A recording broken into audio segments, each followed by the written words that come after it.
Assalamualaikum warahmatullahi wabarakatuh. Kami dari kelompok 11 yang 3 orang, yaitu yang pertama saya sendiri atas nama Mayuddin, yang kedua atas nama Widiawati, dan yang ketiga atas nama Gea Putri Ramadhani. Kami akan mempresentasikan tugas kelompok kami dengan judul materi menentukan strategi produk melalui video ini. Produk didefinisikan segala sesuatu yang ditawarkan perusahaan ke pasar yang dapat memberikan kepuasan atas kebutuhan konsumen. Produk dan merek menjadi dua hal yang tidak dapat dipisahkan, karena merek adalah menjadi bagian yang penting. Selanjutnya, pentingnya produk. Yang pertama, inti dari merek yang hebat adalah produk yang hebat. Yang kedua, produk adalah elemen kunci dalam penawaran pasar. Dan yang ketiga, pemimpin pasar biasanya menawarkan produk yang bermutu tinggi yang memberikan nilai pelanggan yang unggul. Selanjutnya, karakteristik produk. Karakteristik produk adalah kondisi yang berbeda dari suatu produk dibandingkan para pesaingnya, yang dapat ditawarkan kepada konsumen untuk memenuhi kebutuhan. Dalam merencanakan penawaran atau produk, pemasar perlu memahami 5 tingkatan produk. Yang pertama, produk utama, yaitu manfaat yang sebenarnya dibutuhkan dan akan dibeli atau dikonsumsi oleh pelanggan dari setiap produk. Yang kedua, produk generik, yaitu produk dasar yang mampu memenuhi fungsi produk yang paling dasar. Yang ketiga, produk harapan, yaitu produk formal yang ditawarkan dengan berbagai atribut dan kondisinya secara normal diharapkan dan disepakati untuk dibeli. Yang keempat, produk pelengkap, yakni berbagai atribut produk yang dilengkapi atau ditambahi berbagai manfaat dan layanan, sehingga dapat memberikan tambahan kepuasan dan bisa dibedakan dengan produk pesaing. Yang kelima, produk potensial, yaitu segala macam tambahan dan perubahan yang mungkin dikembangkan untuk suatu produk di masa mendatang. Selanjutnya, klasifikasi produk. Pemasar mengklasifikasikan produk berdasarkan ciri-cirinya, yaitu daya tahan, wujud, dan penggunaan. Setiap jenis produk memiliki strategi bauran pemasaran yang sesuai. Produk dapat diklasifikasikan menjadi 3 kelompok, yaitu barang yang tidak tahan lama, barang berwujud yang biasanya dikonsumsi dalam satu atau beberapa kali penggunaan, karena dikonsumsi dengan cepat dan sering dibeli. Strategi yang tepat adalah menyediakannya di berbagai lokasi, memasang iklan besar-besaran, dan membangun preferensi. Selanjutnya, barang tahan lama adalah barang berwujud yang biasanya tetap bertahan walaupun sudah digunakan berkali-kali, seperti lemari es, televisi, pakaian, dan lain sebagainya. Produk tahan lama biasanya memerlukan penjualan dan pelayanan yang lebih pribadi dan memerlukan lebih banyak garansi dari penjual. Seterusnya, jasa atau servis adalah produk-produk yang tidak berwujud, tidak terpisahkan, dan mudah habis. Akibatnya, produk ini biasanya memerlukan pengendalian mutu, kredibilitas pemasok, dan kemampuan penyesuaian yang lebih tinggi, seperti contoh salon kecantikan. Klasifikasi barang konsumen. Barang konsumen adalah barang yang dikonsumsi untuk kepentingan konsumen akhir dan bukan untuk kepentingan bisnis. Barang konsumen dapat dibedakan menjadi 4 jenis, yaitu yang pertama barang sehari-hari. Barang yang pada umumnya memiliki frekuensi pembelian yang lebih tinggi yang dibutuhkan dalam waktu segera dan memerlukan usaha yang minimum dalam perbandingan dan pembeliannya. Yang kedua, barang belanja. Barang yang proses pemilihan dan pembeliannya dibandingkan oleh konsumen di antara berbagai alternatif yang tersedia. Kriteria perbandingan meliputi harga, kualitas, dan model masing-masing. Yang ketiga, barang khusus. Barang yang memiliki karakteristik dan identifikasi merek yang unik di mana sekelompok konsumen bersedia melakukan usaha khusus untuk membelinya. Dan yang terakhir yaitu barang yang tidak dicari. Barang yang tidak dikenal atau diketahui oleh konsumen namun tidak terpikirkan untuk dibeli. Klasifikasi barang industri. Barang industri adalah barang yang dikonsumsi oleh industriawan atau konsumen bisnis. Barang industri digunakan untuk keperluan selain dikonsumsi langsung, yaitu untuk diolah menjadi barang lain atau untuk dijual kembali. Barang industri dapat dibedakan menjadi 3 kelompok, yaitu yang pertama material and part, merupakan barang yang seluruhnya atau sepenuhnya masuk ke dalam produk jadi. Kelompok ini dibagi menjadi 2 kelas, yaitu bahan baku serta bahan jadi dan suku cadang. Yang kedua, capital items, merupakan barang tahan lama atau long lasting yang memberi kemudahan dalam mengembangkan atau produk jadi. Dan yang ketiga, supplies and service, merupakan barang yang tidak tahan lama serta jasa yang memberi kemudahan dalam mengembangkan atau mengelola keseluruhan produk jadi. Selanjutnya ada diferensiasi. Agar dapat diberi merek, produk harus didiferensiasikan yang terdiri dari yang pertama ada diferensiasi produk, yaitu fitur melalui survei dapat diidentifikasi dan diseleksi tentang nilai pelanggan dibandingkan biaya perusahaan untuk fitur yang melengkapi fungsi dasar produk. Yang kedua yaitu ada mutu kinerja. 4 level kinerja adalah rendah, rata-rata, tinggi, dan unggul. Selanjutnya ada mutu kesesuaian. Misalnya mobil A dirancang untuk mencapai kecepatan 6 mil per jam dalam 10 detik. Jika setiap produk yang selesai dirakit memenuhi itu, dikatakan memiliki mutu kesesuaian yang tinggi. Selanjutnya itu ada daya tahan. Ukuran usia yang diharapkan atas beroperasinya produk dalam kondisi normal atau berat. Yang selanjutnya itu ada keandalan. Keandalan adalah ukuran probabilitas bahwa produk tertentu tidak akan rusak atau gagal dalam periode waktu tertentu. Yang keenam yaitu mudah diperbaiki. Sifat mudah diperbaiki yang ideal adalah jika pemakai dapat memperbaiki sendiri dengan biaya yang relatif kecil. Yang terakhir yaitu gaya. Pembeli rela membayar harga premium untuk suatu produk yang luar biasa. Dan selanjutnya ada diferensiasi jasa. Yang pertama, kemudahan pemesanan. Para konsumen sekarang bahkan mampu memesan dan menerima bahan makanan tanpa pergi ke supermarket. Yang kedua, pengiriman. Mengacu pada seberapa baik produk atau jasa diserahkan pada pelanggan. Yang ketiga, pemasangan. Mengacu pada pekerjaan yang dilakukan untuk membuat produk tertentu beroperasi di lokasi yang direncanakan. Yang keempat, pelatihan pelanggan. Mengacu pada pelatihan para pegawai pelanggan untuk menggunakan peralatan dari penjual secara tepat dan efisien.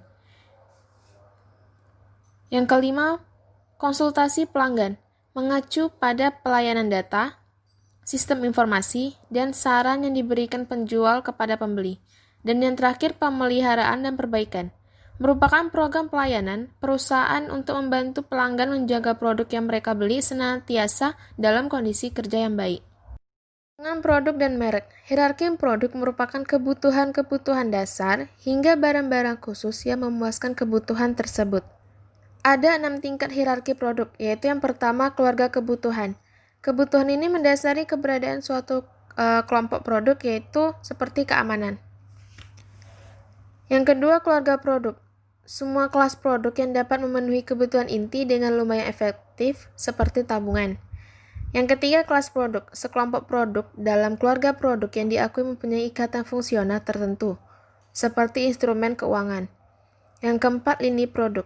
Sekelompok produk yang melakukan fungsi yang sama, pelanggan yang sama, saluran yang sama, dan tentang harga tertentu seperti asuransi jiwa. Yang kelima jenis produk. Sekelompok barang dalam lini produk yang sama-sama memiliki salah satu dari beberapa kemungkinan bentuk produk tersebut, seperti asuransi berjangka. Dan yang terakhir yaitu barang, yang juga disebut unit pencatatan, persediaan, atau varian produk. Unit tersendiri dalam suatu merek atau lini produk yang dapat dibedakan berdasarkan ukuran penampilannya, harga atau ciri, dan lainnya, seperti asuransi jiwa berjangka yang dapat diperpanjang. Sistem dan bauran produk. Sistem produk adalah sekelompok barang berbeda, tetapi saling berhubungan yang berfungsi dengan cara saling melengkapi. Sedangkan bauran produk adalah kumpulan seluruh produk dan barang yang ditawarkan penjual tertentu kepada pembeli. Bauran produk suatu perusahaan memiliki lebar, panjang, kedalaman, dan konsistensi tertentu. Analisis lini produk. Para manajer lini produk perlu mengetahui penjualan dan laba setiap barang dalam lininya untuk menentukan barang mana yang harus dikembangkan, dipertahankan, diambil hasilnya, atau dilepaskan. Dan juga perlu memahami profil pasar setiap lini produk. Analisis lini produk ini memberikan informasi tentang dua bidang keputusan penting, yaitu panjangnya lini produk dan penetapan harga bauran produk. Penjualan dan laba. Produk inti yaitu volume penjualan yang tinggi dan sangat gencar dipromosikan tetapi mempunyai margin yang rendah. Produk pasar yaitu barang dengan volume penjualan yang lebih rendah dan tanpa promosi dan menghasilkan margin yang lebih tinggi. Lalu produk khusus yaitu barang yang mempunyai volume penjualan yang lebih rendah tetapi mungkin sangat gencar dipromosikan. Terus barang sehari-hari yaitu barang tambahan yang terjual dengan volume tinggi tetapi kurang mendapatkan promosi dan margin tinggi. Memperpanjang lini produk. Setiap perusahaan memiliki tujuan untuk memperpanjang lini produknya. 3 di antaranya yaitu yang pertama, menciptakan lini produk untuk mendorong penjualan ke atas. Yang kedua, menciptakan lini produk untuk memfasilitasi penjualan silang. Yang ketiga, menciptakan lini produk yang terlindung dari peningkatan dan penurunan kondisi ekonomi. Cara memperpanjang lini produk ini salah satunya seperti memperpanjang lini atau line stretching, yaitu dengan cara di mana ketika perusahaan memperpanjang lini produknya di luar kisarannya saat ini, seperti memperpanjangan ke bawah pasar, perpanjangan ke atas pasar, perpanjangan kedua arah. Yang cara kedua yaitu pengisian lini atau line filling.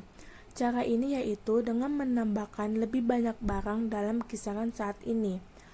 Motif dari pengisian lini ini yaitu untuk menghasilkan laba tambahan, memuaskan keluhan atas banyak produk hilang, berusaha menggunakan kelebihan kapasitas, serta berusaha menambah lubang untuk menyingkirkan pesaing.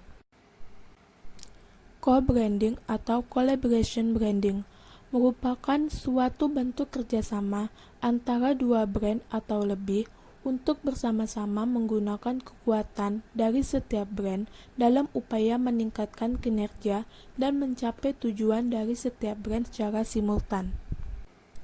Co-branding juga merupakan strategi yang berguna untuk banyak bisnis yang ingin meningkatkan basis pelanggan, profitabilitas, loyalitas pelanggan, citra merek, nilai yang dirasakan, dan penghematan biaya. Jadi, dalam co-branding ini, di mana dua produk dari perusahaan lain digabungkan menjadi satu produk baru. Co-branding ini mempunyai kelebihan utama. 4 di antaranya yaitu, pertama, produk dapat diposisikan secara meyakinkan melalui kelebihan berbagai merek lainnya. Kedua, membuka peluang tambahan bagi konsumen dan saluran baru. Ketiga, mampu mengurangi biaya peluncuran produk. Keempat, sarana berharga untuk mempelajari konsumen dan bagaimana perusahaan lain mendekati mereka. Contoh collaboration branding atau co-branding. Yang pertama yaitu Garuda Indonesia yang melakukan co-branding dengan Citibank untuk memperluas pasar dengan saling memanfaatkan consumer base masing-masing. Yang kedua yaitu perusahaan McDonald yang melakukan co-branding dengan perusahaan Oreo, yang dimana McDonald ini sendiri merupakan perusahaan makanan cepat saji yang berasal dari Amerika Serikat. McDonald ini melakukan co-branding dengan Oreo yang merupakan perusahaan Nabisco yang berasal juga dari Amerika Serikat. Dan yang ketiga, perusahaan Giant yang melakukan co-branding dengan Citibank. Perusahaan Giant sendiri ini merupakan supermarket yang melakukan co-branding dengan bank. Dan masih banyak lagi contoh-contoh perusahaan yang melakukan co-branding dengan perusahaan lainnya. Pengemasan, pelabelan, jaminan, dan garansi. Pengemasan yaitu semua kegiatan merancang dan memproduksi wadah untuk sebuah produk. Pelabelan yaitu nama merek dan sejumlah informasi untuk mengidentifikasikan produk, memperingkat produk, menggambarkan produk, atau mempromosikannya. Jaminan yaitu pernyataan resmi kinerja produk yang diharapkan oleh produsen. Lalu ada garansi, yaitu pernyataan yang digunakan untuk mengurangi resiko anggapan pembeli. Baiklah, sekian yang dapat kami sampaikan dari presentasi hasil kerja kelompok kami yang dilakukan secara virtual. Terima kasih atas perhatian teman-teman semua. Assalamualaikum warahmatullahi wabarakatuh dan selamat